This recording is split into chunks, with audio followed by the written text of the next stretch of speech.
नमस्कार, news night में आप सभी का स्वागत है। मैं हूं ऋतु वर्मा। एक बार फिर कांग्रेस के नेतृत्व पर सवाल उठे। ये सवाल एक चिट्ठी की शक्ल में 23 नेताओं ने सोनिया गांधी से पूछे। कार्यसमिति की 7 घंटे चली बैठक के बाद सोनिया गांधी ही रहेंगी अंतरिम अध्यक्ष। मीडिया के हवाले से सीडब्ल्यूसी की बैठक की तल्खी भी बाहर आई और साथ लाई कुछ सवाल कांग्रेस के भविष्य से जुड़े हुए। क्या ये कांग्रेस में बदलाव या बगावत की आहट है? इस पर बात करेंगे अपने विशेष मेहमानों से। साथ ही देखेंगे कोविड की लगातार जो रोकथाम चल रही है उसकी रफ्तार क्या है। देश विदेश की तमाम और खबरों पर भी होगी हमारी नजर, लेकिन सबसे पहले अभी तक की सुर्खियों पर एक नजर। कांग्रेस में नेतृत्व पर दिन भर चला बवाल। कांग्रेस कार्यसमिति की बैठक में गूंजे विरोध स्वरों का पटाक्षेप। कांग्रेस कमेटी के अगले सत्र तक सोनिया गांधी बनी रहेंगी कार्यकारी अध्यक्ष। सुरजेवाला ने कहा, पार्टी के आंतरिक मामलों को मीडिया में न उछालें सदस्य।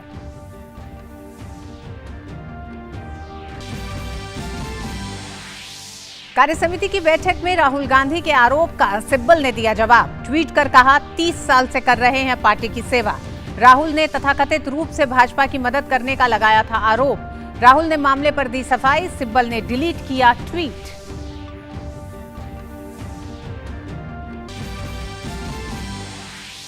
प्रधानमंत्री केयर्स फंड ट्रस्ट ने कोविड-19 से निपटने के लिए पटना और मुजफ्फरपुर में 500 बेड के मेकशिफ्ट अस्पताल को फंड देने का किया फैसला। पटना के बिहटा में हुआ अस्पताल का उद्घाटन। पटना साहिब से सांसद और केंद्रीय मंत्री रविशंकर प्रसाद ने दिया प्रधानमंत्री मोदी को धन्यवाद।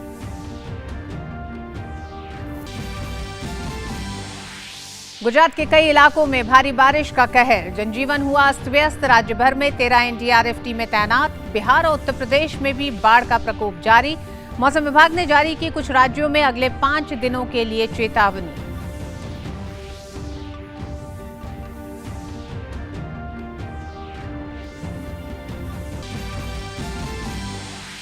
पूर्व वित्त मंत्री अरुण जेटली की पहली पुण्यतिथि पर उपराष्ट्रपति, प्रधानमंत्री, गृह मंत्री अमित शाह समेत कई केंद्रीय मंत्रियों और गणमान्य जनों ने दी श्रद्धांजलि।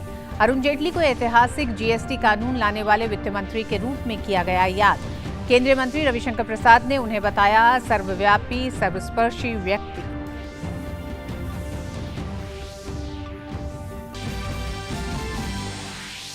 कोविड-19 महामारी से ठीक होने वालों की दर बढ़कर हुई 75.27%। ठीक होने वालों की संख्या सक्रिय मामलों की संख्या से हुई 3 गुना ज्यादा।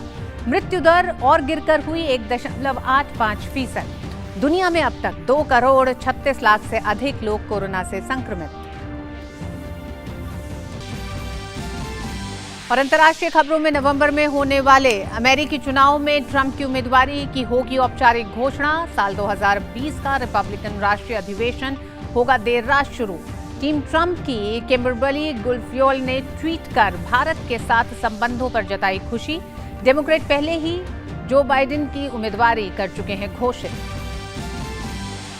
राष्ट्रपति बेंजामिन नेतन्याहू ने अमेरिकी secretary of state Mike Pompeo का किया यरूशलेम में स्वागत। अब्राहम समझौते पर हस्ताक्षर के बाद इस क्षेत्र में पॉम्पियो की पहली यात्रा। दोनों नेता करेंगे क्षेत्र में शांति के विस्तार पर चर्चा।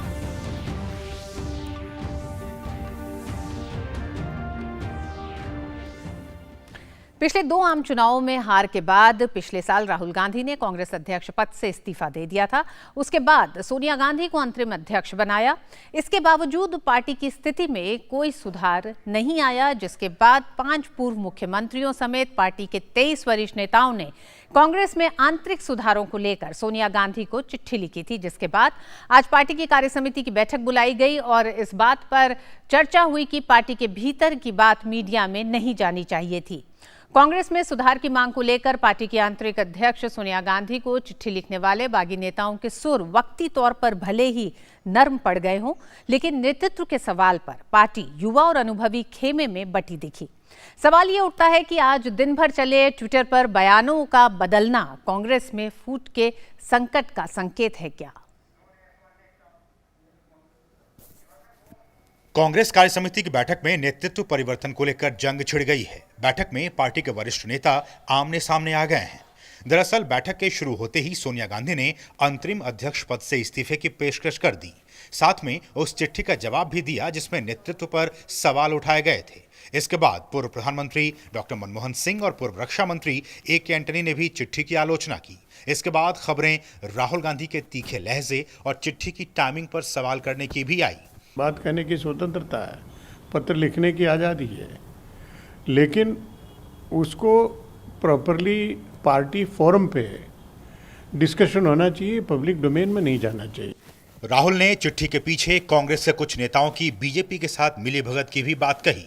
वहीं कांग्रेस महासचिव प्रियंका गांधी ने भी गुलाम नबी आजाद पर अपनी नाराजगी जाहिर की। राहुल गांधी के इस इल्जाम पर भी हंगामा मचना तय था। हालांकि चिट्ठी लिखने वालों में शामिल गुलाम नबी आजाद ने सफाई देते हुए स्पष्ट किया कि राहुल गांधी ने ऐसा कुछ कहा ही नहीं।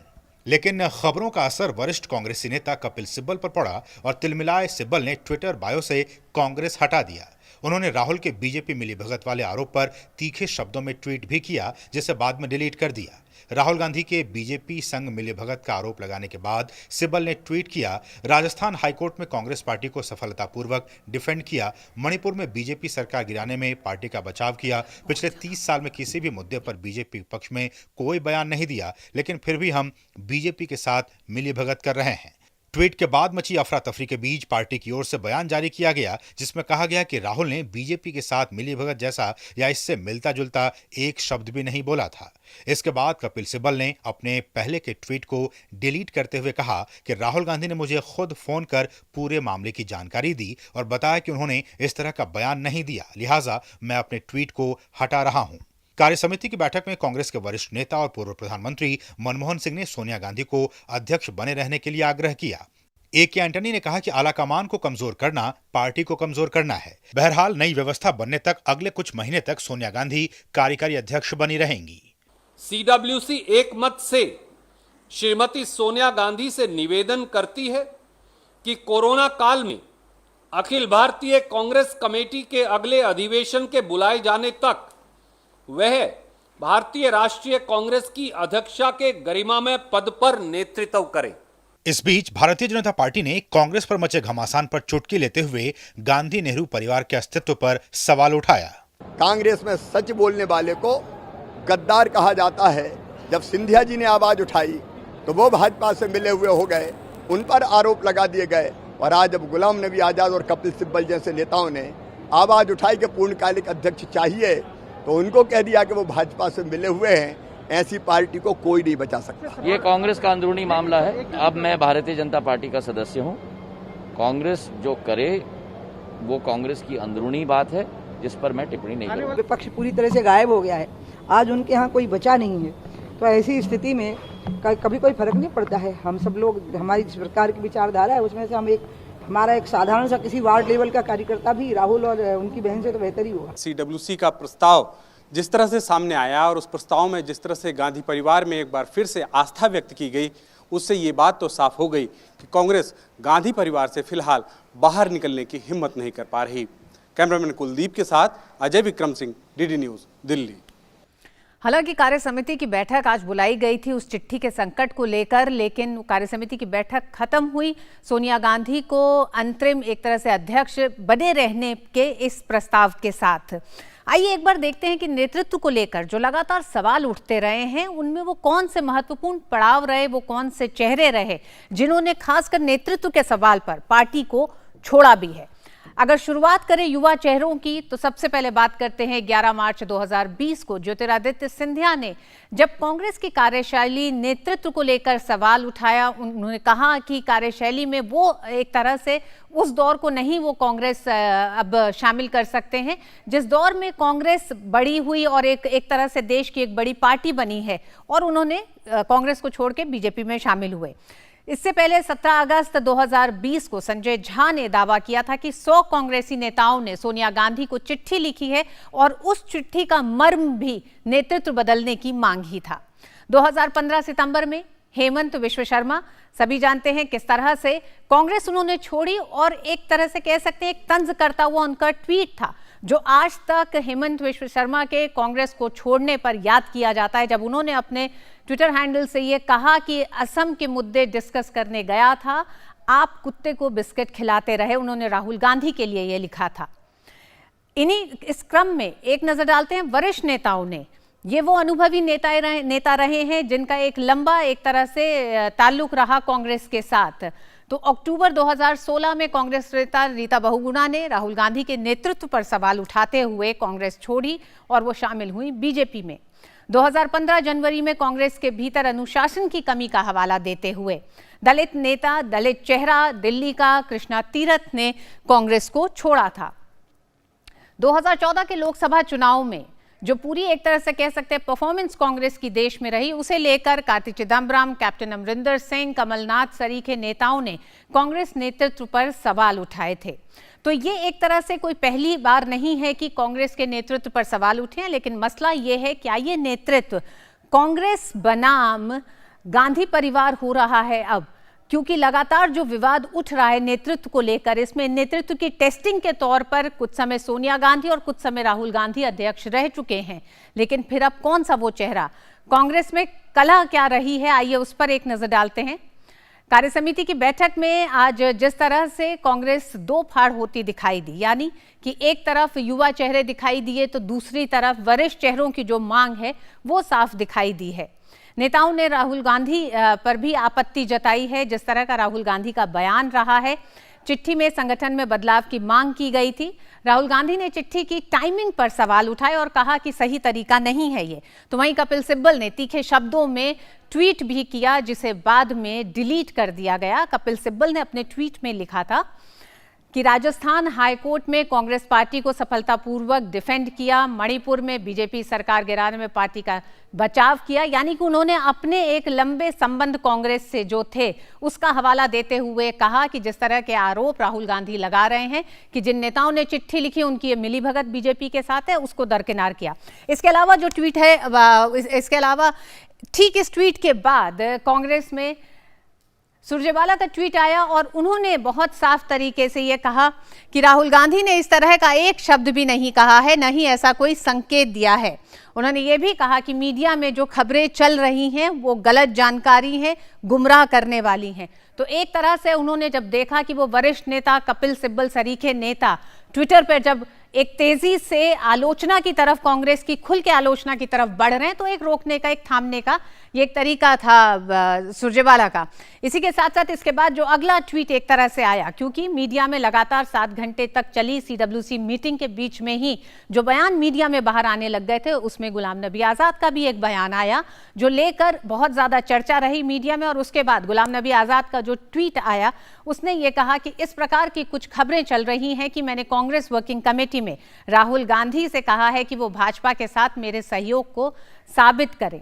उनका ये कहना था कि मैं साफ कर देना चाहता हूं कि न CWC की बैठक में और ना ही बाहर राहुल गांधी ने हमारी चिट्ठी को भाजपा से जोड़ा है। तो गुलाम नबी आज़ाद ने उसके बाद एक तरह से ये कह सकते हैं 7 घंटे चली CWC के बीच में जो बयान बाहर आए, उसके बाद डैमेज कंट्रोल के दौरान ये तमाम बातें सामने आई और इन नेताओं के एक के बाद एक ट्वीट आए जिसमें यह कहा गया कि किसी तरह की कोई परेशानी नहीं है। लेकिन सवाल ये है कि उस चिट्ठी में नेतृत्व के बदलाव को लेकर जो बातें कही गई थी वो गलत नहीं है, और आज CWC का आखिर एजेंडा था क्या।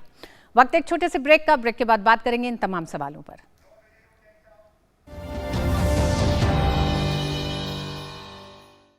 पक्की होगी बुनियादें तो हंसे हिंदुस्तान होगा। पहले करो शुरुआत करो, करो तो पक्की बात करो। पहले करो शुरुआत करो, करो तो पक्की। वंडर सीमेंट, एक परफेक्ट शुरुआत।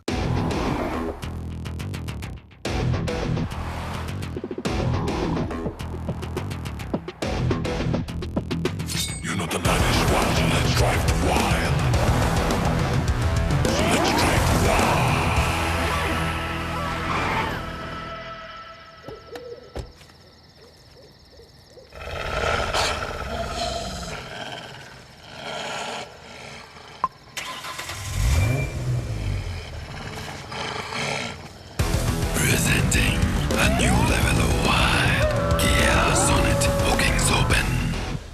Now that's wild.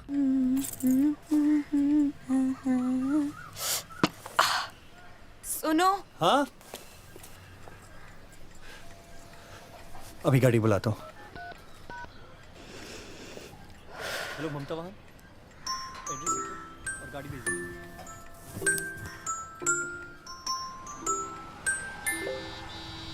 क्या कर रही हो तुम? अब तक तैयार नहीं हुई? तैयार तो हूँ मैं माँ बनने के लिए, और फिर से तुम्हारी दुल्हन बनने के लिए भी।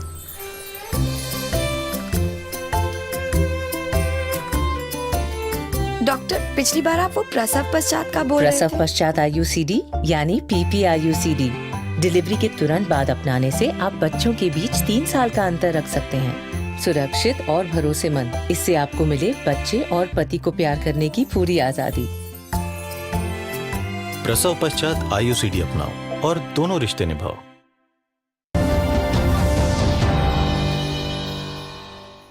और एक बार फिर आप सभी का स्वागत है न्यूज नाइट में। ब्रेक पर जाने से पहले हमने एक सिलसिलेवार तरीके से बताया आपको कि किस तरह से कांग्रेस में नेतृत्व को लेकर लगातार सवाल उठ रहे हैं। और आज CWC की बैठक से पहले भी 23 नेताओं ने जो चिट्ठी लिखी थी वो उस बैठक का एक तरह से एजेंडा के तौर पर रही है।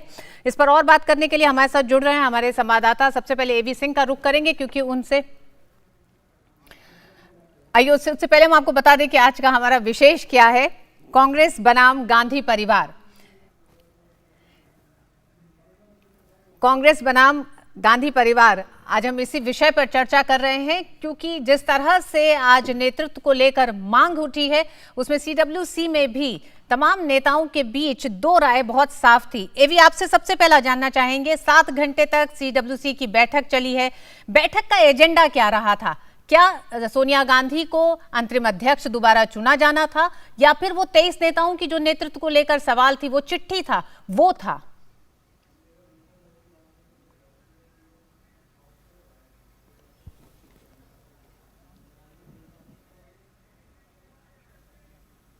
बड़े नेताओं का जब पत्र आ गया तो पूरी तरह से एजेंडा इसी पर स्थिर था कि नेतृत्व को लेकर जो सवाल उठ रहे हैं, जो बातें हो रही हैं, उसका एक हल निकाला जाए और उस पर कोई बात की जाए। लेकिन CWC की बैठक में कांग्रेस की यही विडंबना है कि जो ये 23 नेता अपना पत्र लिखे थे इसमें 3 नेता CWC में मौजूद थे। लेकिन यही विडंबना है कि जब CWC में बैठक होती है और जब अपने गांधी परिवार के अध्यक्ष, जो भी अध्यक्ष होता है, उनके सामने जब बैठते हैं तो वो अपनी बातें सामने उस तरीके से नहीं रख पाते जिस तरीके से वो अलग अलग प्लेटफॉर्म पे अपनी बातें रखते हैं, चाहे वो पत्रकारों के बीच में रखते हों, चाहे वो सोशल मीडिया के जरिए अपनी बात करते हों या फिर हालिया जो पत्र लिखा गया उसके जरिए करते हों। और दबी जुबान में हमेशा से ये बात सभी नेताओं के बीच में रहती है कि नेतृत्व के स्तर पर जो स्थितियां हैं वो पार्टी की कमजोरी की सबसे बड़ी वजह हैं। और भी वजहों के गिनाने के साथ ही साथ ये भी गिनाया जाता है कि जो शीर्ष नेतृत्व है उसके स्तर पर जो कमजोरी है वही पार्टी को कमजोर कर रही है। और जो पत्र लिखा गया था उसका मर्म और उसका दर्द यही था। लेकिन उसका हल क्या निकला? उसका हल ये निकला कि CWC में सभी नेताओं ने एक स्वर में गांधी परिवार में, सोनिया गांधी और राहुल गांधी में अपनी आस्था व्यक्त की एक बार फिर से, जैसा हमेशा से होता है। और उसके बाद एक जो रेजोल्यूशन पास होता है उसमें साफ तौर पर यह कहा जाता है कि मीडिया के जरिए कोई भी पार्टी के भीतर की बात न रखी जाए और जो भी बात रखनी है वो पार्टी फोरम पर रखी जाए। और आज पार्टी फोरम पर जब बात रखी गई तो यह स्पष्ट हो गया कि किस तरह से बातें रखी गई। सभी नेताओं ने, 52 नेता भाग लिए थे, 52 नेताओं ने अपनी बातें कही। लेकिन ये बात मुखर रूप से इस मीटिंग में भी नहीं उठ पाई कि जो नेतृत्व के स्तर पर बात हो रही है उसका क्या हल निकाला जाए। केवल उसका यह हल निकाला गया कि अधिवेशन होगा, अधिवेशन के बाद अध्यक्ष का जो चयन है, वो जो प्रक्रिया है वो पूरी की जाएगी। कब अधिवेशन किया जाएगा इसका भी किसी को कोई पता नहीं है। और साथ ही साथ बहुत ही इस बिटवीन द लाइंस एक चीज मैं ऋतु ये भी बताना चाहूंगा कि ये बात सुरजेवाला ने साफ तौर पर कही है और हमेशा से ये बात आती रही है। CWC में ये बात भी कही गई कि सभी नेताओं ने एक स्वर में राहुल गांधी को अध्यक्ष बनाने की मांग की। तो अगर आप अधिवेशन के बाद की स्थितियां समझें तो आप निश्चित तौर पर समझ सकती हैं कि अधिवेशन के बाद भी स्थितियां क्या रहने वाली हैं। तो ये सब बातें जो हैं, ये बातें आती तो हैं लेकिन उसको प्रॉपरली सही तरीके से, मजबूत तरीके से उठाने की किसी भी नेता में हिम्मत नहीं है। यही कांग्रेस की सबसे बड़ी कमजोरी है और यही कांग्रेस को दिनों दिन आधार, उसका जनाधार जो है वो कमजोर होता जा रहा है। ये इसकी सबसे बड़ी वजह है। क्या एवी इसको इस तरह से भी देखा जाए कि ये पूरा जो नेतृत्व का संकट दिखाई दिया, ये एक बगावत का भी संकेत एक तरह से दिखाई दे रहा था, जिसमें एक बार फिर अनुभवी नेताओं का बोलबाला रहा?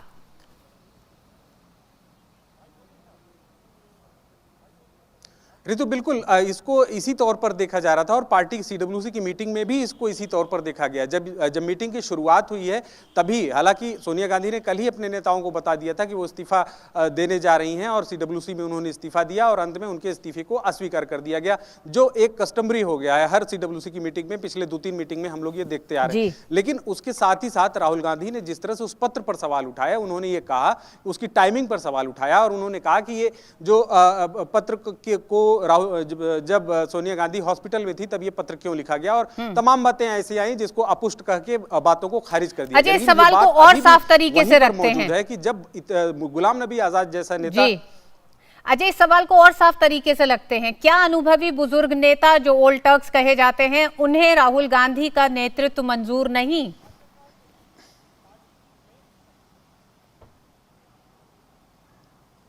जी बिल्कुल, अगर हम ये बात कहें तो इसमें आपकी बात लगभग सत्य है और सभी नेता ये चाहते हैं, जो शीर्ष नेतृत्व है उसके स्तर पर किसको रखा जाए इस बारे में हमेशा से विचार है। और जो बड़े नेता हैं वो कई मौकों पर सोनिया गांधी से और अन्य बड़े नेताओं से ये बात कह चुके हैं कि राहुल गांधी का जिस तरह से पोस्चरिंग है, जिस तरह से वो अपनी बातें कहते हैं, जिस तरह से वो अपने जो ट्वीट कर रहे हैं उस ट्वीट को लोगों को जानकारी में नहीं रखते हैं, लोगों को बिना लाइन में लिए, पार्टी को बिना लाइन में लिए जिस तरह से आगे बढ़ते हैं और उसके बाद जिस तरह से पार्टी की फजीयत होती है, और पार्टी का राहुल गांधी को भरपूर मौका भी दिया गया। अगर आप देखें तो 2019 का चुनाव उन्हीं के नेतृत्व में लड़ा गया। उसके पहले भी निश्चित तौर पर वो उपाध्यक्ष जरूर थे, लेकिन उपाध्यक्ष के स्तर पर भी उन्होंने बहुत से काम लोगों के बीच में गए, लेकिन वो अपील नहीं बन पाई लोगों को। जब राहुल गांधी आए थे तो ये बात जरूर लोगों को, कांग्रेस के सभी बड़े नेता भी ये चाहते थे कि राहुल गांधी के सहारे, राहुल गांधी के चेहरे के जरिए पार्टी को आगे बढ़ाया जाए। लेकिन कहीं ना कहीं हमें लगता है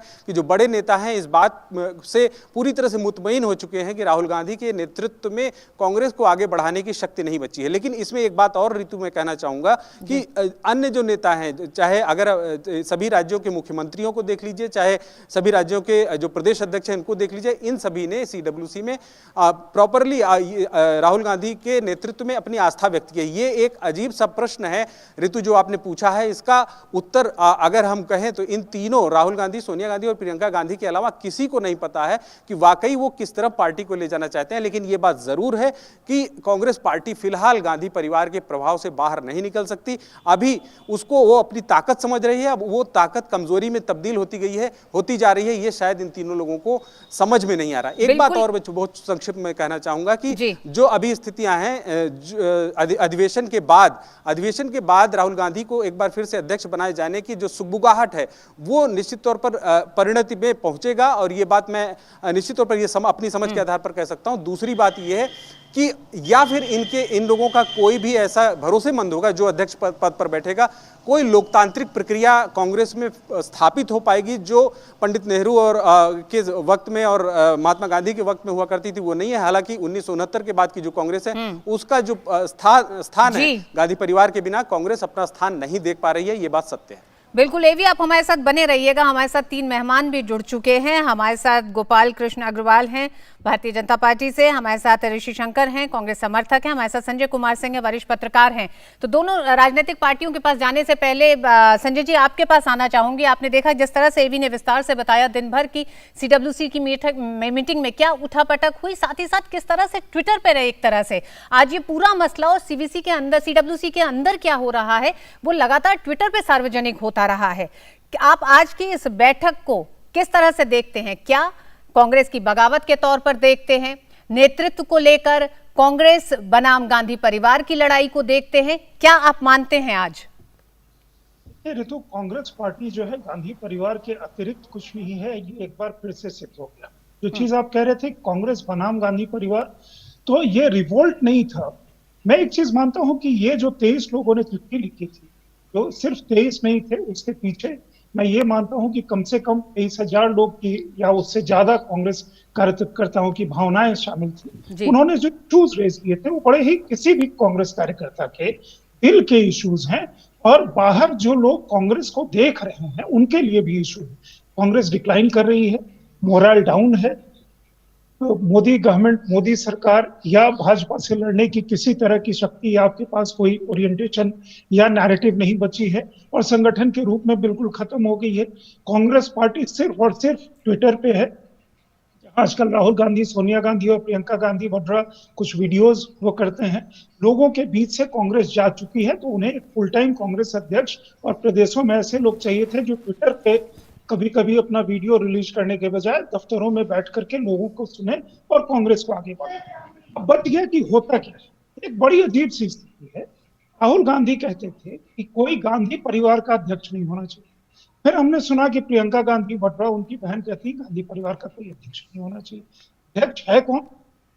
सोनिया गांधी। अध्यक्ष रहेगा कौन? सोनिया गांधी। कब तक रहेंगी? अनिश्चित काल तक, जब एआईसीसी का कन्वेंशन होगा। कोरोना काल में अगले 6-8 महीने पता नहीं, कांग्रेस में ऐसे भी पता नहीं कब होगा, जब राहुल गांधी तैयार होंगे फिर से।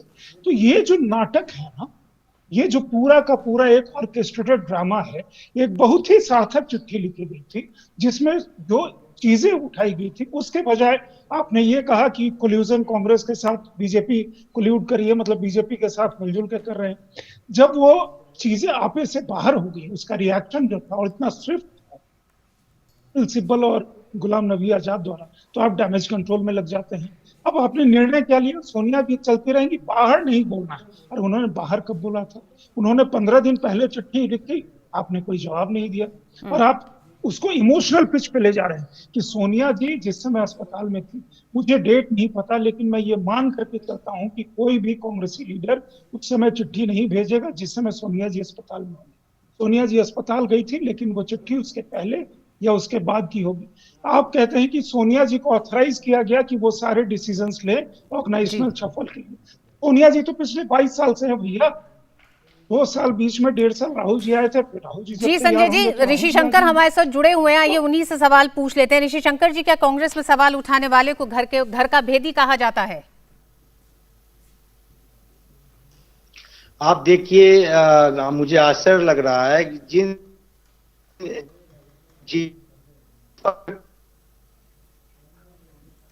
ऋषि शंकर जी, आपकी आवाज हमको नहीं मिल रही है इस समय। सोनिया गांधी जी कहिए। अब आ रही है आवाज? जी जी जी बोलिए। देखिए, उस पर जिस पत्र का हवाला दिया जा रहा है उसमें संजय जी या कोई भी आपके जो रिपोर्टर हैं, एक लाइन भी लिखा हमें बताते हैं जिसमें ये उनके या गांधी परिवार या राहुल गांधी ऋषि जी पत्र पुराना हो गया। उन्होंने जी मुझे ऋषि जी पत्र पुराना हो गया, हम ट्वीट पे बात कर लें।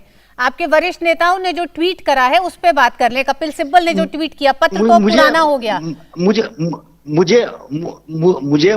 तो दीजिए कंप्लीट करने, उसके बाद हाँ कहिए, क्वेश्चन कर ले। हाँ कहिए कहिए। एक बात बिल्कुल सही है कि कांग्रेस को पूर्णकालिक अध्यक्ष चाहिए और ये सोनिया गांधी जी बार बार कहती रही हैं एआईसीसी की मीटिंग में, सीडब्ल्यूसी की मीटिंग में कि कांग्रेस को पूर्णकालिक अध्यक्ष चाहिए।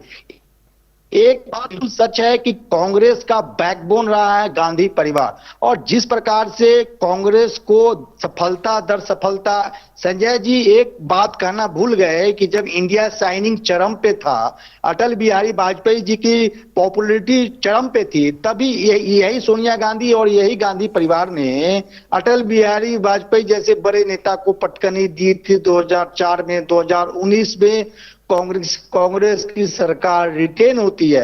बिल्कुल सच बात है, कभी आप सत्ता में होते हैं, कभी आप विपक्ष में होते हैं। हाँ, कुछ कमियां कांग्रेस में हैं, उसको एनालिसिस करने की जरूरत है। हर पॉलिटिकल पार्टी में है, बीजेपी में नहीं है। बीजेपी में राजस्थान में वसुंधरा राजे का प्रदेश अध्यक्ष पटता है, गजेंद्र सिंह शेखावत को पटता है क्या? ऋषि शंकर जी, नेतृत्व को लेकर क्या आज भी जो साफ सवाल तो दिखाई दिए कि लगातार कांग्रेस के नेतृत्व पर सोनिया गांधी से राहुल गांधी तक के शिफ्ट को नहीं मंजूर किया जा रहा है। कोई नया चेहरा चाहते हैं, नए चेहरे की लंबी तलाश भी चली, लेकिन उसके बाद फिर अंतरिम अध्यक्ष सोनिया गांधी पे ठहरना पड़ा कांग्रेस को। आखिर ये क्यों है? वो क्या डर है? मैं आपको बिल्कुल पूरे स्पष्टवादी व्यक्तित्व होने के नाते मैं आपको पूरा क्लियर चीज बता रहा हूं कि कांग्रेस का बैकबोन रहा है गांधी परिवार। और आज देखिए, रिवोल्ट किसको कहते हैं? पार्टी में चंद नेताओं ने पूर्णकालिक अध्यक्ष की बात की है, गांधी परिवार को हटाने की बात नहीं की है।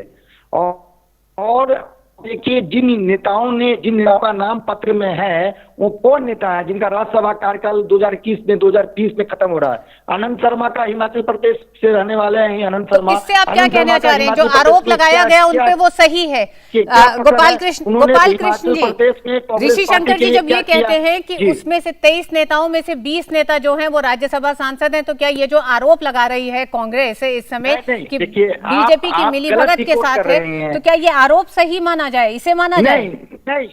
नहीं, इस बात को माननीय राहुल गांधी जी ने खंडन किया है। जिस आधार पे कपिल सिब्बल ने ट्वीट किया है, तुरंत जो कंफ्यूजन, आप उनकी वरिष्ठता की तुलना राज्यसभा सदस्य होने से क्यों कर रहे हैं?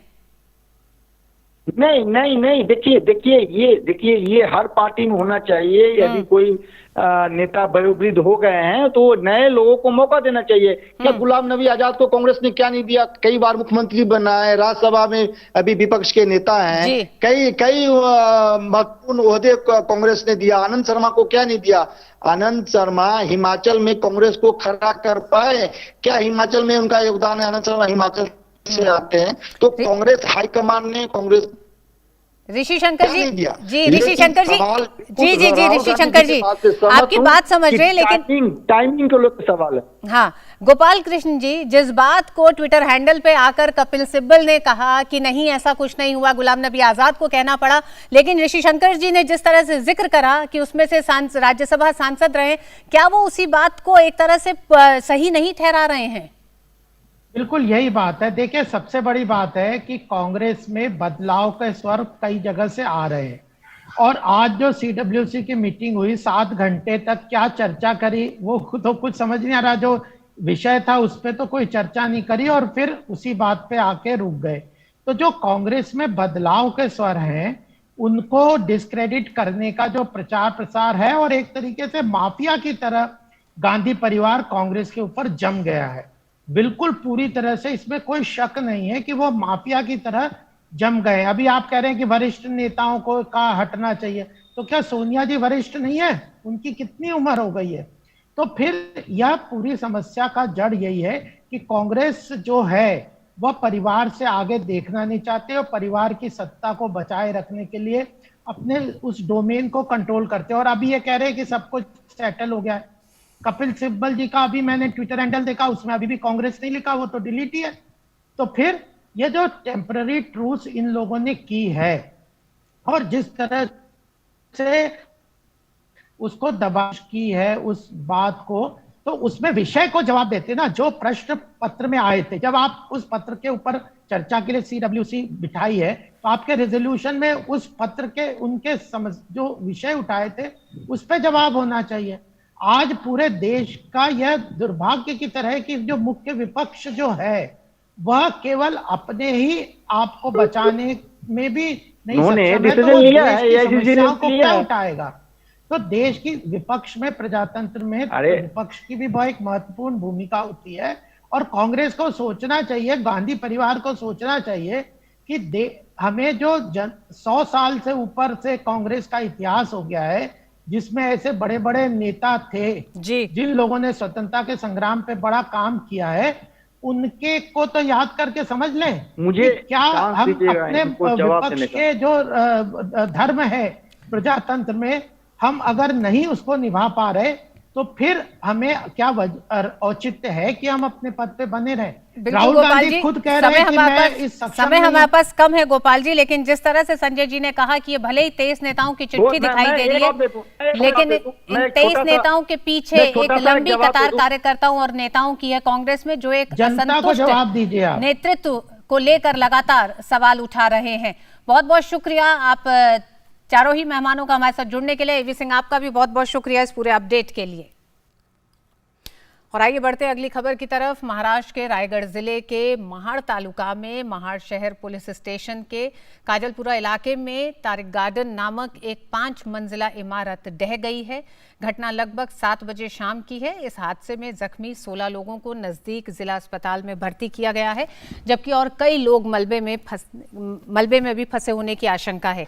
घटनास्थल के लिए पुणे से महाड़ के लिए राष्ट्रीय आपदा प्रबंधन बल के 3 टीमें राहत और बचाव कार्य शुरू कर चुके हैं। शिशिर हमारे साथ जुड़ चुके हैं फोन लाइन पे। शिशिर, सबसे पहले जानना चाहेंगे इस समय क्या हालत है और खासकर जो गंभीर लोग हैं उनकी क्या स्थिति बताई जा रही है? बिल्कुल रितु जी, देखिए आज शाम को ये घटना घटी है, लेकिन सबसे महत्वपूर्ण बात जो इस वक्त हमारे सामने ये आ रही है, ये जो 5 मंजिला इमारत ये है, ये काफी पुरानी इमारत नहीं है, बल्कि महज कुछ साल पहले 5 से 7 सालों पहले जो है ये 5 मंजिला इमारत यहाँ पर बनाई गई है। महाड़, चूंकि अगर देखा जाए तो रायगढ़ जिले का एक सबसे महत्वपूर्ण शहर है, वहाँ पे आबादी भी है, अगर जिले के हिसाब से अगर देखा जाए तो यह वहां पर ये जो इमारत है वो स्थित है। हालांकि जैसे हमने कहा कि 5 से 7 साल पुरानी इमारत है, ऐसी जानकारी में प्राप्त हो रही है वहां से। तो ऐसे में जो लोग इसके पीछे थे, जो बिल्डर थे, जो कॉन्ट्रैक्टर थे, वो अभी हालांकि वो लोग सामने नहीं आ पाए अब तक। किस प्रकार से ये बिल्डिंग थी है इसके बारे में अब तक जानकारी पूरी तरह से सामने नहीं आ रही है, लेकिन जो इस वक्त अगर देखा जाए तो पुणे से 3 टीम जो है एनडीआरएफ की इस वक्त महाड़ के लिए रवाना की गई है, क्योंकि वहां पर जो कलेक्टर है उन्होंने कहा है कि जो रेस्क्यू ऑपरेशन है उसको करने के लिए एक्सपीरियंस लोग की जरूरत है, साथ ही साथ जो साधन सामग्री की जरूरत है, जो एनडीआरएफ के पास होती है, बड़ी मशीनें होती है, उनके जरिए मलबा हटाने की इस वक्त जरूरत है। और इसीलिए जो ऑफिशियल्स है उन्होंने कहा है कि जो एनडीआरएफ की अथॉरिटी यहाँ पर आएगी तो जल्द से जल्द ये काम जो है वो शुरू कर पाएगी, क्योंकि उनके पास अच्छे औजार भी होंगे। हालांकि उससे पहले ही जो नागरिक है वहाँ के वो जो है राहत कार्य में जुटे हैं। जो प्रशासन है इस पर और जानकारी लेते हैं। हमारे साथ अनुपम श्रीवास्तव जुड़ चुके हैं, आप महाराष्ट्र एनडीआरएफ के कमांडेंट हैं। अनुपम जी, सबसे पहले आपसे जानना चाहेंगे जो मलबे में कितने फंसे हुए लोग हैं, राहत और बचाव कार्य के लिए 3 एनडीआरएफ की टीमें वहां पर मौजूद हैं, इस समय क्या स्थिति? स्थिति ये है कि जो ये दुर्भाग्यपूर्ण घटना हुई है, जिसमें से G+5 ground floor +5+4 story building जो है वो कोलैप्स कर गई है। और इसमें मलबे गिरने से पहले करीब 25 लोगों को बाहर निकाल लिया गया था, और अभी भी मलबे में 70-80 लोग दबे होने की संभावना है। और चूंकि अभी ये करीब 7 बजे के आसपास बिल्डिंग कोलैप्स हुई थी, तो अभी हालिया बात है ये, तो हम लोग लगे हुए हैं वहां पर, और डिफरेंट टाइप की टेक्निकल सर्च और कैनाइन सर्च चल रही है। हमारे पास डॉग्स हैं और टेक्निकल सर्च चल रही है, और जितना जल्दी होगा कोशिश करेंगे जितने अधिक से अधिक लोगों को जिंदा बचा सकें। जी, आपको क्या अनुपम जी ये लगता है, ये तकरीबन कहा जा रहा है कि 5 साल पहले का ये कंस्ट्रक्शन है, तो क्या खामी अभी फौरी तौर पर किस तरह की दिखाई देती है? ये जो दुर्घटना हुई है इसके लिए क्या मौसम आपको लगता है या फिर कंस्ट्रक्शन का मसला है? अभी तो जो ग्राउंड फ्लोर और सेकंड फ्लोर हैं, फर्स्ट स्टोरी और सेकंड स्टोरी, वो उतने पूरी तरह से कोलैप्स नहीं हुए हैं। उनमें 3rd और 4th फ्लोर्स का प्रेशर पड़ा है, जिससे वो दब गए हैं। अब इसमें खामी क्या रही है, क्योंकि बिल्डिंग तो बहुत ज्यादा पुरानी नहीं है, 7 से 8 साल बता रहे हैं, और बारिश भी सच बहुत ज्यादा नहीं हुई है। ये तो बाद में ही तहकीकात से मालूम चलेगा कि क्या खामियां रही हैं जिसकी वजह से बिल्डिंग कोलैप्स हुई है।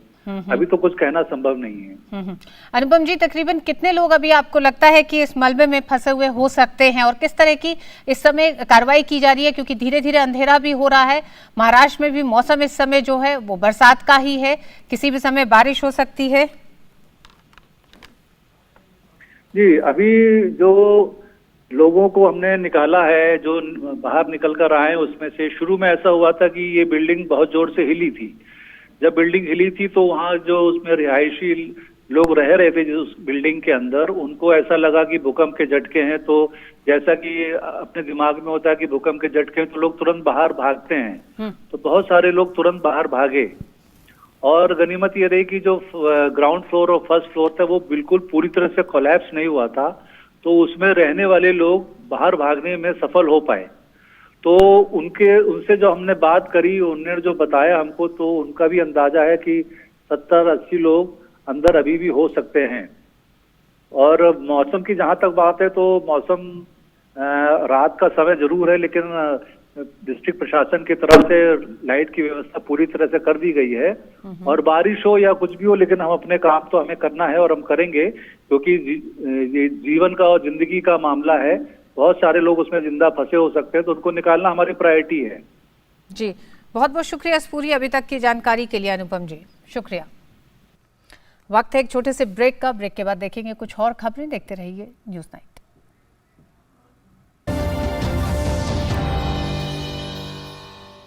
एक भरोसे का हुनर उंगलियों को मिल गया, मिट गए वो फासले, वो वक्त भी बदल गया।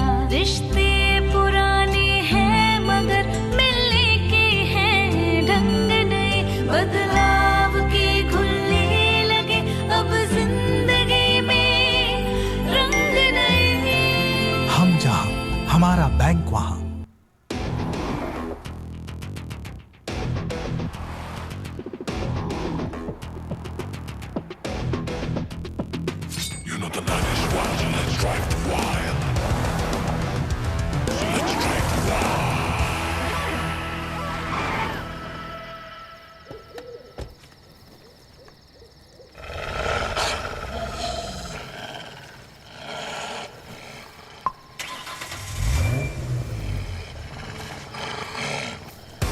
Presenting a new level of wild. Kia Sonet bookings open. Now that's wild. पक्की होगी बुनियादें तो हंसे हिंदुस्तान होगा। पहले करो शुरुआत करो, करो तो पक्की बात करो। पहले करो शुरुआत करो, करो तो पक्की। वंडर सीमेंट, एक परफेक्ट शुरुआत। देश के कई राज्य बाढ़ और तेज बारिश का सामना कर रहे हैं। इन राज्यों में जहां एक तरफ नदियां उफान पर हैं, तो वहीं उत्तर प्रदेश, बिहार से लेकर गुजरात तक बाढ़ से हालात चिंताजनक है। एक नजर इन राज्यों के हालात पर। बारिश और बाढ़ से इन दिनों देश के कई राज्य जूझ रहे हैं। उत्तर प्रदेश और बिहार से लेकर गुजरात तक बाढ़ से हालात चिंताजनक हैं। शुरुआत पश्चिमी राज्य गुजरात से करें तो गुजरात के कई हिस्सों में भारी बारिश से कई इलाकों में जनजीवन अस्त व्यस्त हो गया है। सौराष्ट्र और कच्छ में भारी बारिश हो रही है। गुजरात में लगातार बारिश की वजह से नदियां उफान पर हैं। बांधों के किनारे बसे इलाकों को रेड अलर्ट कर दिया गया है। मोरबी में माछू बांध के 12 द्वार को खोलना पड़ा है। कई तहसीलों में भारी बारिश के कारण कई गाँव डूब गए हैं। प्रत्येक तहसील में एक एनडीआरएफ की टीम तैनात की गई है और प्राथमिक स्कूलों को राहत केंद्रों में बदला जा रहा है। राजकोट में भी लगातार हो रही बारिश से कई क्षेत्रों में जल जमाव हो गया है। निचले इलाकों से लोगों को सुरक्षित जगहों पर पहुंचाने के लिए क्षेत्र में एनडीआरएफ की टीमें तैनात कर दी गई हैं। पाटन जिले में भी भारी बारिश के कारण रानी की वाव के जलस्तर में वृद्धि हुई है। भारी बारिश के कारण राज्य के अधिकतर बांधों में पानी अधिकतम क्षमता तक पहुंच गया है, जिसके चलते अलर्ट जारी कर दिया गया है। राज्य भर में 13 एनडीआरएफ की टीमें तैनात की गई हैं। भुज में भी भारी बारिश से जनजीवन खासा प्रभावित हुआ है। वहीं राजकोट का स्वामी नारायण मंदिर भी पानी में डूबा नजर आया। वहीं बिहार में बाढ़ की स्थिति अब भी गंभीर बनी हुई है। गंगा नदी समेत कोसी, गंडक, बूढ़ी गंडक, बागमती और अधवारा समूह की नदियां राज्य में कहीं कहीं खतरे के निशान से ऊपर बह रही हैं। राज्य के 16 जिलों की 83 लाख से अधिक आबादी अभी भी बाढ़ से प्रभावित है। पानी के भारी प्रवाह से उपजाऊ भूमि, घरों और संपत्तियों को नुकसान पहुंचा है।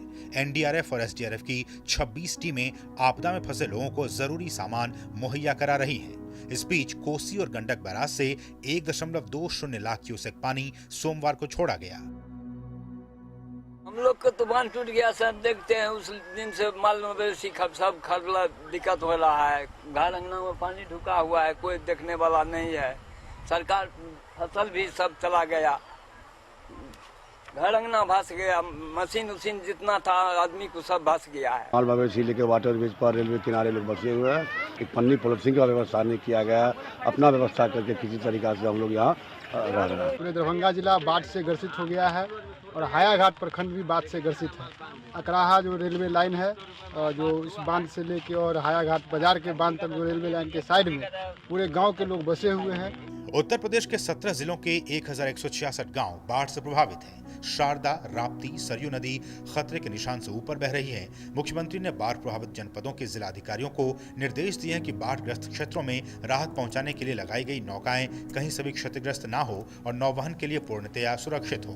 प्रदेश के बाढ़ प्रभावित जनपदों में सर्च एवं रेस्क्यू के लिए एनडीआरएफ की 15 टीमें, एसडीआरएफ की 7 टीमें और पीएसी के जवान तैनात किए गए हैं। वहीं मध्य प्रदेश में भी हो रही भारी बारिश से जनजीवन अस्त व्यस्त हो गया है।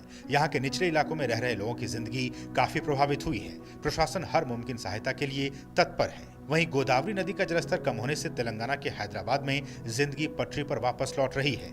इस बीच मौसम विभाग की माने तो अगले 4 दिनों तक पश्चिम बंगाल, गुजरात, हिमाचल प्रदेश, उत्तराखंड, छत्तीसगढ़, झारखंड, पूर्वी उत्तर प्रदेश और मध्य प्रदेश में भारी से बहुत भारी बारिश हो सकती है।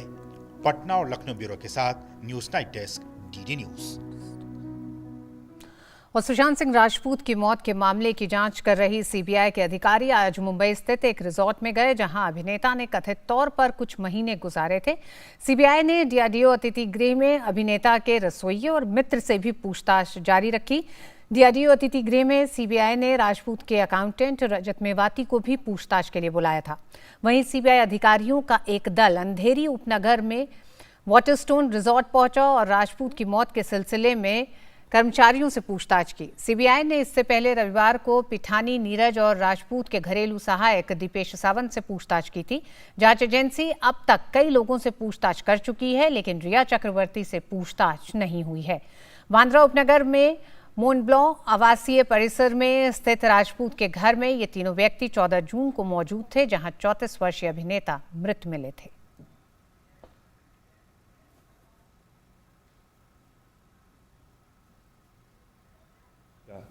वो एक बहुत ही सिस्टमैटिकली चलते हैं। वो नॉर्मली एक क्राइम जो सीबीआई रजिस्टर करता है तो पहले पीई करता है और पीई में इन्वेस्टिगेट करके तब आरसी करता है। यहाँ पर तो आरसी पहले से था, तो एक तरह से वो आरसी के करने के बाद भी अपने तरफ से जो पूरी एक उनको सिस्टमैटिक तरीके से छानबीन करने की जो एक उनका सिस्टम बना हुआ है वो उसी पर लगे हैं और हमको पूरा उम्मीद है कि बहुत जल्दी से जल्दी आपको इसमें कुछ बड़ा खुलासा मिलेगा। सारे स्टाफ वगैरह सबको एग्जामिन किया गया है और वो अपने तरीके से चल रहे हैं और हम लोग काफ़ी संतुष्ट हैं कि काम ठीक चल रहा है।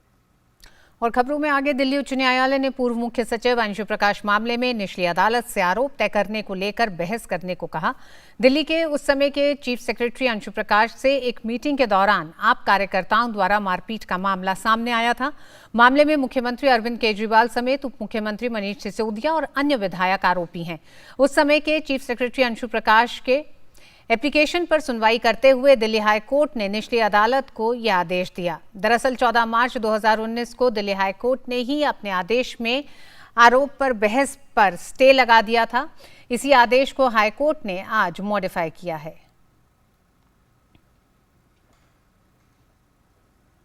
केरल विधानसभा के एक दिवसीय सत्र में आज साल 2020-2021 के लिए वित्त विधेयक पारित हो गया है।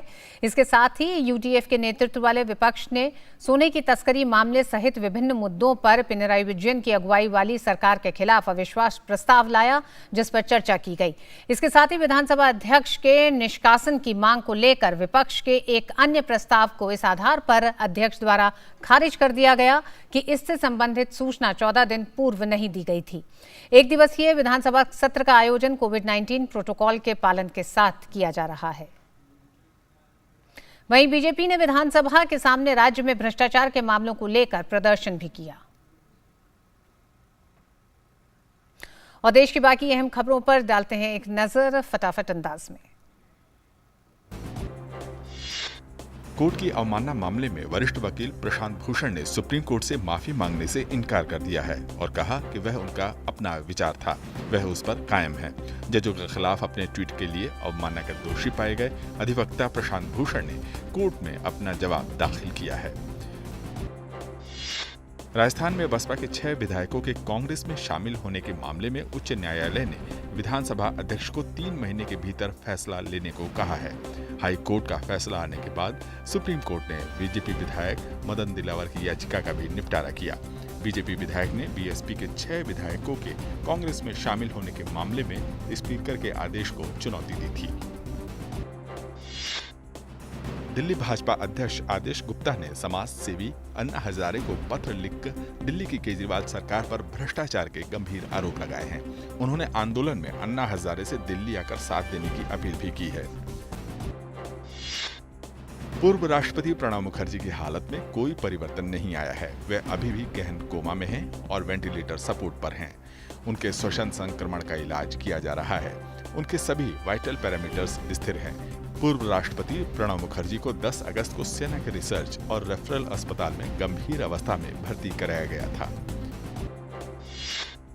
परिसीमन आयोग के कार्यालय का उद्घाटन नई दिल्ली में किया गया। आयोग ने इस साल मार्च से काम करना शुरू कर दिया है, जबकि इसकी 4 बैठकें भी हो चुकी हैं। आयोग की तरफ से प्रत्येक राज्य और संघ शासित प्रदेश का प्रतिनिधित्व आयोग में सुनिश्चित कर दिया गया है। असम में गुवाहाटी और उत्तर गुवाहाटी के बीच ब्रह्मपुत्र नदी पर तैयार बहुप्रतीक्षित रोपवे सेवा आज से आम जनता के लिए शुरू हो गई। ब्रह्मपुत्र नदी के दक्षिणी छोर से उत्तरी किनारे तक 2 किलोमीटर लंबी दूरी तय करने वाली यह रोपवे सेवा नदी पर बनी देश की सबसे लंबी रोपवे सेवा है। राज्य के लोक निर्माण विभाग मंत्री डॉक्टर हेमंत बिस्वा शर्मा ने इस सेवा का औपचारिक तौर पर उद्घाटन किया।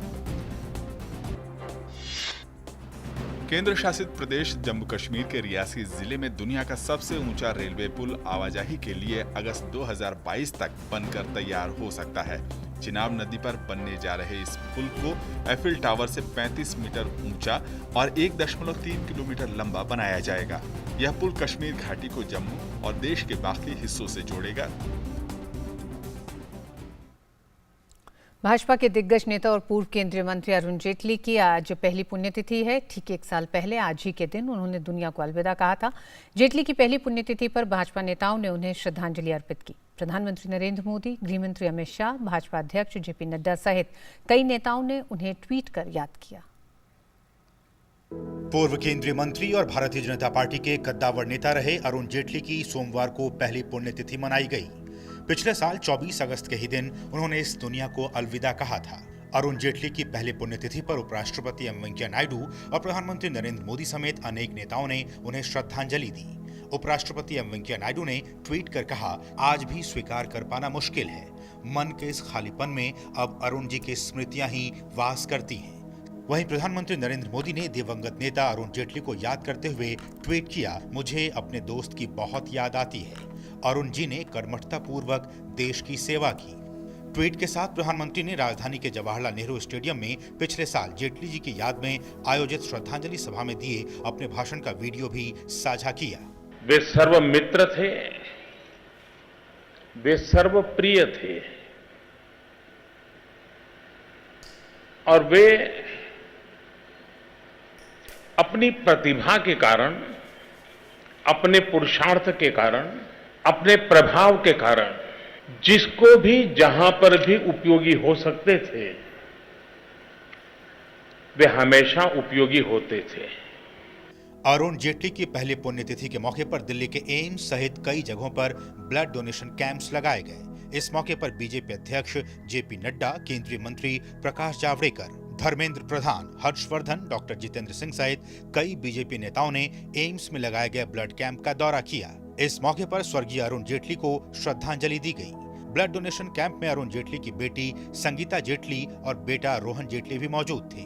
अरुण जेटली की बेटी सोनाली जेटली बख्शी ने अपने पिता को याद किया और कहा कि वो हमेशा मेरे साथ हैं। I love you dad. वही दिवंगत नेता अरुण जेटली की याद में अखिल भारतीय अधिवक्ता परिषद ने सोमवार को एक वेबिनार का आयोजन किया। आज अरुण जी की कमी हम लोग को बहुत महसूस होती है। सरकार में, संसद में मीडिया को कैसे हैंडल करना है, ये अरुण जी हम लोग को बहुत सिखाते थे और हमेशा हम लोग को एक बात कहते थे, पढ़ा करो, स्टडी रिफॉर्म्स, स्टडी गवर्नेंस। वित्त मंत्री निर्मला सीतारमण ने भी अरुण जेटली को याद करते हुए एक आलेख लिखा।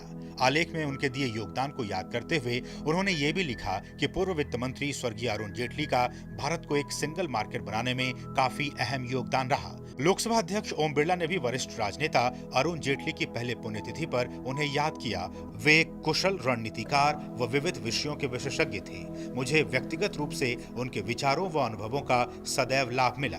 गृह मंत्री अमित शाह ने एक भावुक पोस्ट करके उन्हें याद किया। अरुण जेटली जी एक उत्कृष्ट राजनीतिज्ञ, कुशल वक्ता और एक महान इंसान थे, जिनका भारतीय राजनीति में कोई सानी नहीं था। वो बहुआयामी और एक बेहतरीन दोस्त थे, जिन्हें उनकी महानता, परिवर्तनकारी दृष्टि और देशभक्ति के लिए याद किया जाएगा। केंद्रीय सूचना प्रसारण मंत्री प्रकाश जावड़ेकर ने पूर्व केंद्रीय मंत्री पद्म विभूषण अरुण जेटली जी की पुण्यतिथि पर उन्हें भावभीनी श्रद्धांजलि दी। रक्षा मंत्री राजनाथ सिंह ने भी कहा कि भाजपा के विकास और सत्ता तक के उसके सफर में जेटली का बहुत बड़ा योगदान था। अरुण जेटली भाजपा के प्रमुख रणनीतिकारों में शुमार थे। उन्होंने वित्त मंत्रालय के साथ साथ दूसरे अहम मंत्रालय का भी कामकाज बखूबी संभाला था। शैलेंद्र मिश्र के साथ न्यूज 9 डेस्क, डीडी न्यूज।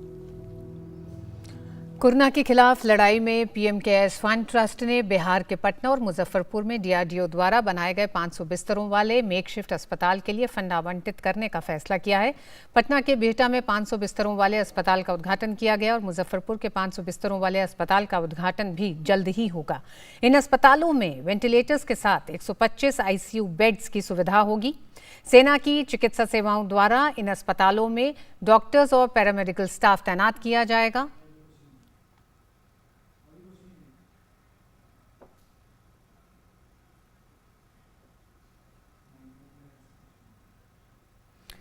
और कोविड-19 संक्रमण को नियंत्रित करने के लिए सबसे अहम मानी जाती है टेस्टिंग, और देश में कोविड टेस्टिंग की रफ्तार लगातार आगे बढ़ रही है। देश में स्वस्थ होने की दर बढ़कर 75.27% तक पहुंच गई है। पिछले 24 घंटों में 57,469 मरीज स्वस्थ हुए हैं। मृत्यु दर भी लगातार कम होकर 1.85% तक पहुंच गई है।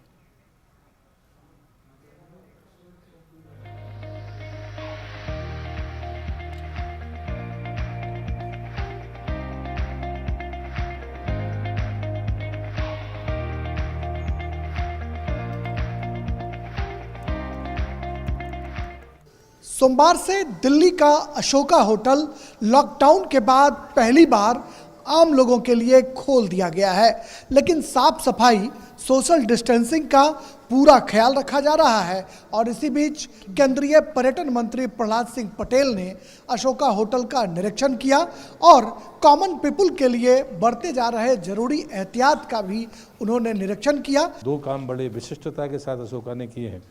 इस पूरे कोरोना के पीरियड में डॉक्टर्स को भोजन की किटों को पहुंचाने का, डॉक्टर्स को रुकने का काम किया। दूसरा, उनने आगे, चूँकि यहाँ पर VIPs बहुत आते हैं, माननीय प्रधानमंत्री जी भी आते हैं, तो एम्स के साथ में उन्होंने एग्रीमेंट किया है। और तीसरा, मास्टर्स ट्रेनिंग के लिए इनके यहाँ पर लोडर से लेकर सिक्योरिटी पर्सनल्स हों या बाकी स्टाफ हो, उन सब ने भी ट्रेनिंग ली है। ये अशोका होटल का रिसेप्शन है, जहाँ पर कस्टमर लॉबी में दाखिला लेने के बाद सीधे रिसेप्शन पर आएंगे और पूरी सोशल डिस्टेंसिंग का ख्याल रखने के बाद रिसेप्शनिस्ट से रूबरू होंगे और कैसे उन्हें सुविधा मिलेगी ये बताएंगी office front manager Ashoka hotel Dimple Chawla. ये क्यू मैनेजर्स अगर आप देखेंगे ये लगाए गए हैं ताकि लोग आपस में सोशल डिस्टेंसिंग मेंटेन कर सके। सोशल डिस्टेंसिंग मेंटेन करने के लिए हमने ये जो जितना भी है ना, कॉन्टैक्टलेस चेक इन होगा, गेस्ट के साथ दूरी बनी रहेगी और सब कुछ ऑनलाइन ही पेमेंट भी होगी और ऑनलाइन ही चेक इन भी करे जा रहे हैं। कस्टमर जब यहाँ पहुँचेंगे तो एक निश्चित दूरी से वो रिसेप्शन पर रूबरू होंगे, रिसेप्शन पर लोगों से बातचीत करेंगे, जिससे कहीं ना कहीं सोशल डिस्टेंसिंग का भी ख्याल रखा जाएगा, सैनिटाइजेशन का भी ख्याल रखा जाएगा और कॉमन पीपल के लिए अशोका होटल में दाखिला आराम से मिल सकेगा। कैमरामैन बिश्नोई के साथ राजेश राज, डीडी न्यूज़, दिल्ली। तो कोविड-19 से बचाव के तमाम एहतियातों को बरतते हुए अशोका होटल आज से खुल गया है। एक नजर डालते हैं कोविड से जुड़ी कुछ अन्य खबरों पर। और न्यूज़ नाइट में आज बस इतना ही। मुझे दीजिए इजाजत। डीडी न्यूज़ पे खबरें जारी रहेंगी। नमस्कार।